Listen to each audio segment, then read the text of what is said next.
I'm a super fan of The Expanse, so it goes without saying that I was stupid excited to go to Toronto for 3 days and watch them make the show and some other stuff I can't quite talk about yet, but I did get to sit down with showrunner Naren Shankar. I've known Naren since 2008 when he put Jamie and I in a cameo on CSI, and here's what he had to say about working on The Expanse on, by the way, what was their last day of production of season 2.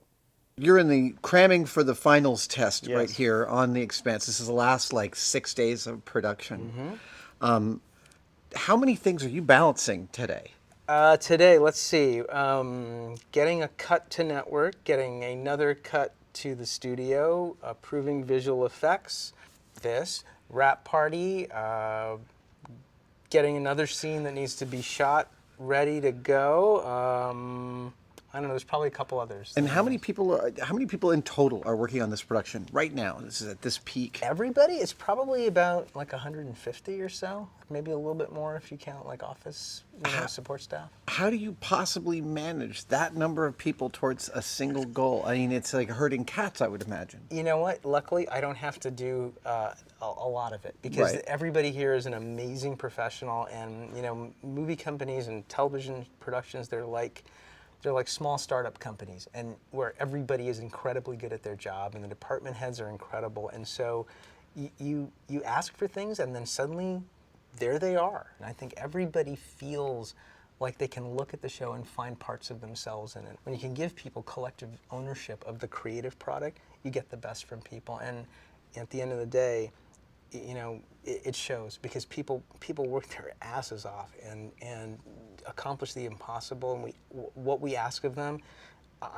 I'm astonished that it comes through. There are times when I go, God, how did you guys do this? I know we asked you to, but still, when we started this show I think development was April of 2014. That's when the writers started for season 1. And Mark Fergus and Ostby, who wrote the pilot, they had done, they developed that over, I think, the previous almost 2 years beforehand. So it feels like since April of 2014, I feel like I've just been going continuously. Because one season kind of rolls into the other, and the visual effects side of things was so elaborate. It took just a long time to finish the shows, and then suddenly here we are in season 2, and now we're at the end of season 2. It's so rare when you can do a science fiction show that feels like it hasn't been done before. Mm-hmm. And this is one of them. It's I just think it's a different look, it's different subject material, it's just the kind of thing that nobody gets to see. And I used to be an engineer, and it's lovely when you can make, or at least try to make, the reality of space and space itself a character in the show. And that's been a big part of it too. The ships are characters, space is a character, the science of gravity is a character. I mean, as an engineer, that must be thrilling for you to be able to bake that right into the DNA. It really is. And you know what? And I didn't bake it in. It's Ty and Daniel baked it into the books. And when you read the books, when I read American Hawk's pilot, it was clear that was the intention. The show was delving into life in space, a colonized solar system, in a way that I'd never seen it done before. And I've been away from science fiction for a lot of years, because I hadn't found it, really very interesting, with the exception of Battlestar Galactica, which I thought was a masterpiece. This one just piqued my interest. I was kind of like, wow, this is something I haven't seen before, and the opportunity to be a part of it was I'm in. You've also built a really impressive cast of not just terrific actors, but of a real incredibly stunning diversity. And that I love the Expanse's vision of the future as a place where everybody is kind of a little bit of everything. Mm-hmm. Absolutely. Well, that was in the book, and if you look at the names, everybody's name is like a strange mix of African, Danish, hyphen. It's all over the place.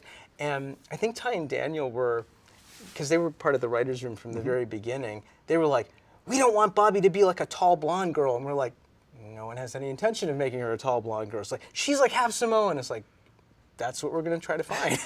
And so, I think they were pleasantly surprised by the fact that we really tried to maintain the ethnicity of the cast that was in the books in the show, because it was saying something. And what it was saying is what you were just saying, which is that humanity melted together, that the people who went into space weren't just, Caucasian Americans, it was Russians and Chinese and Indians and Africans and every mix of ethnicity that ended up as a result.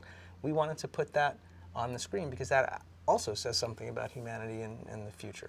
And now we're at the end of season 2. We're in the Ganymede tunnels, ice tunnels, and you were just telling me this has been 6 different sets over the last year, and it's about to be torn down and put away. I know. It's kind of sad. This started as the series Medina, which is where the Belters lived, and then it became Eros Station, which was a different look for it. Then it became Phoebe Science Station, which was the Phoebe moon of Saturn, where the protomolecule is discovered.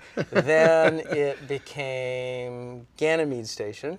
Oh, wait, I left out protomolecule Eros Station, because when the protomolecule takes over Eros, it's like that was part of it too, as another look. And finally it ended up as the ancient ice tunnels in the bottom of Ganymede Station. So they got a lot of use out of them. Yeah, you've certainly gotten your value. Naren, thank you so much for letting me come play on your set. I really appreciate it. Such a pleasure, man. Thank you. All right.